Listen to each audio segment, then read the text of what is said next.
I'm not a religious person. I grew up with a mother that was forced to go to church and listen to sermons in Latin with a brother and sister. Her parents would drop her off at the church, then drive away, leaving her with the responsibility of 2 younger siblings and acting like she had a clue what was going on. She laughed sometimes, telling me the stories of her youth and how she didn't have any idea what was being said. The first few times she tried asking, the adults would shush her or glare, so she learned to just be quiet and mimic what was being done around her. The word amen being uttered, bow the head and repeat it. Everyone standing up and singing songs. Better get up and mouth the words so that nobody thinks she and her siblings were rude little children that haven't been raised right. Once she had her own children, none of us went to church. Some of my siblings asked, out of curiosity, why, when the rest of their friends were forced to go. Being in the deep south, church was what all families did in our town. We were the exception.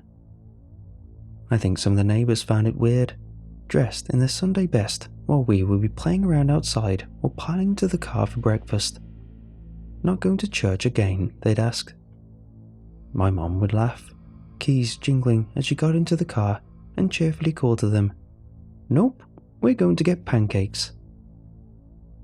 So, I've never read the Bible. I had one. My grandfather insisted on it and put my name and birthday on the spine in shiny gold letters. Maybe I should read one though. It started off small. We got strangers sometimes. The town wasn't that tiny, a little less than 9,000 people. So when I went to the grocery store, it wasn't that weird to see people I didn't recognize. I didn't think much when I saw the first one. At least, I think it was one. He wasn't dressed that oddly, but something about him stuck out. Maybe it was the way he was dressed in a way too white button-down shirt in the middle of summer, or his long hair that most men wouldn't dare to try out. Either way, he caught my eye and was just staring at me. I stared back, trying to figure out if we knew each other from high school or from a friend of a friend, but he was a complete stranger. So I just smiled, waved, and went on my way. Grabbed my groceries, paid, loaded my stuff in the car, and drove back to my apartment. I figured it was a one-off, a guy that recognized me for whatever reason, thought I was someone he knew with an interesting fashion sense. But it kept happening. Not just him, but others. People in clothes that didn't make sense for the heat of summer, pure white button-downs, no wrinkles or signs of sweat. They had gloves too, and long pants that remind me of bell-bottoms, but I couldn't even see their feet. I couldn't understand if there was a new fashion trend or something, but long sleeves and covered head-to-toe in clothing doesn't seem like a good trend. Sounds like heat stroke. Still, I tried to be polite. Just wave at the strangers and be in my way. I thought that maybe they were a bunch of groupies following some indie band or a family that insisted on having similar clothes. I don't know. I mentioned it to my mom, curious if she had seen them too, and she laughed it off. Just ignore it, sweetie. Anytime you see them, just wave and be on your way. No need to be rude. So I took her advice, until I finally got enough courage when I saw yet another one at the grocery store, staring at me, and I wandered close enough to look at the apples he was standing next to and asked, "Are you from here?" I really don't know what I was expecting, but what I got in return was terribly underwhelming. He just stared at me, eyes wide, and said, "Nothing." So I tried again, stupidly, trying for any kind of response. If he was enjoying the weather, had he been around town for long, even asked if he liked apples. Nothing. Just that same blank, unblinking stare that made me muster my best smile and tell him to have a good day. I should never have talked to him. Suddenly, they were everywhere, all the time. Going to the gas station, one would be in the snack aisle, staring at me the entire time. driving down my street. One standing in the street corner, only moving its eyes. They never move. At least, not at first. Just their eyes. They didn't walk or turn their head or anything like that. Only ever the eyes. Fed up with it after a week, I went up to one that was in my way when I was trying to go for an evening walk and asked, "Who are you? Why are there so many of you?" This one, a woman, stared at me like they always do. I think I was tired, or maybe just sick of having random people in the same outfit everywhere. So, I touched her shoulder. My fingers barely skimmed a white shirt before it was stained in red from blood. I don't recall my screaming or turning tail and running away to my apartment so I could drive to the hospital. I'm sure I was making a racket, but the thing that sticks out to me is that I finally got a response from one of them. She blinked. Then she smiled. It took 10 stitches to close the cuts on my fingers, 5 for my index, 3 for the middle, and 2 for the ring finger. I don't know what happened. Trying to explain to the emergency room was difficult because they insisted whatever I'd done had gotten down to the bone. After that, things got worse. They actually moved. Not like walk, or be human, but would glide across the floor to follow me. I still couldn't see their feet. Their knees didn't bend or do anything normal to even mimic a normal way of walking. The first time I saw it, I knocked over a display of cookies and had to apologize profusely to the poor bakery worker.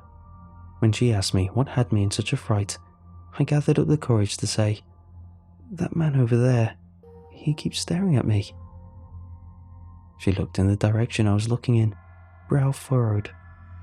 But she didn't respond at first, and instead asked if the man had walked away. I must have looked stupid, mouth agape, because he was right there, but she didn't see him. All I could do was nod my head, agree with her, then rush out of the store. After a week of getting used to them moving, they began changing. Small things at first. The shirts looking less white and more grey. They made a strange rattling sound sometimes, a hollow, creepy sound, their faces becoming more expressive. Not much, but rather than just watching with their eyes, they turned their heads or flexed their fingers. Eventually, the gloves went away, and I wish they hadn't, because they have strange hands. Their fingers are too long, curved unnaturally, and have sickly grey skin to them. The nails are all ripped off. Just 3 or so months ago, I thought they were a bunch of weird groupies that copied a band or maybe some strange cult. I wished I still believed that. It was when I saw strange shadows behind them that I finally broke down and told my mum everything over the phone. My hand being cut up? That wasn't an unfortunate cooking incident, it was from them. My jumpiness and sounding like I'm close to a nervous breakdown. Yeah, I've been followed for months now and don't know what to do. She was quiet for a long time, and I fully expected her to laugh at me, tell me I was being ridiculous or dramatic. But instead, she let out a long sigh and said, "Sweetie, I told you. You should have just been polite." "What the hell are they?" I asked, tears running down my face as I made sure that every curtain was shut. She was quiet, oddly so, before she offered, "I don't know. Your grandfather always called them angels." "Those are not angels." "So you haven't seen them fully yet? That's good." I remembered choking out a weak noise, maybe a question, but she kept going. "You should move, somewhere nice and cold, far away from the south." Move? What, just pack up everything, leave my job and apartment with no notice and go? Go where? "It doesn't matter. Far away, states and states away, maybe even countries." Nothing was making sense, and I managed to say as much, trying to demand for answers, but all I got in response is a sigh, a tired and sad sound before she pressed on talking like I hadn't been having a panic attack. You can try to wait it out, but I'm going to be packing up and going myself. If they're aware of you, then they'll soon be bothering me. I felt cold, throat dry, and I managed to croak out a, "What happens if I stay?" She was silent again. This time, it lasted far too long before she finally continued. "Depends on them, I suppose. I don't know. But if they've already harmed you, I wouldn't be surprised if they'd like to do it again. They're strange like that." We got off the phone shortly after that. She kept insisting she needed to pack and call my siblings, tell my brothers and sisters to be mindful of themselves. I wanted to try stick it out. I didn't want to leave my home, my friends, my little apartment, so I tried keeping my distance from them. Anytime they drifted too close, with their wide, unblinking eyes, I walked away, or in some cases, ran. I thought that it wouldn't be too hard. They're slow after all. At least, until one got too close, and I couldn't quite run away. I was trying to pump gas into my car. I saw it this time, just managed to stumble back from the pump when the gasoline hose was cut and gas spilled all over my side of the car and onto the ground. 2 wings stand on the shoulders of this angel. He stares at me, head cocked to the side like a bird as the wings twitched, but they were nothing like the feathery wings of cherub paintings I'd seen online. They were huge, far too big for its lanky body, and anchored to the back by blackened bones. What should have been soft feathers were twisted and gnarled bones, different colours of white, black, red and pink, some looking diseased, others looking freshly cut from an animal. I stared, mouth agape, and then the wings sliced through the air and left me with a torn shirt and a bleeding stomach. I abandoned my car and ran. Someone picked me up and drove me to the hospital. The wound was superficial, the doctor said, cleaning it out and patching me up with a bit of gauze and offering some painkillers. The moment I got home, I called my mom, even though it was 3 a.m. She listened to my jumble account of what happened, and I ended it with a sob of, "Can I come to you?" "No." She sounded so harsh and cold, before she sighed and continued, "No, you go one way, I go the other. I'm heading towards Washington State. Are you not going to tell me what state you stop in? It's not safe. Don't tell me where you end up either.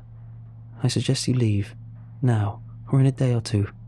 And sweetie, whatever you do, don't pray. You've never done so before, so don't you dare start now." After that conversation, I still debated on staying, at least until I looked through my bedroom window to find them.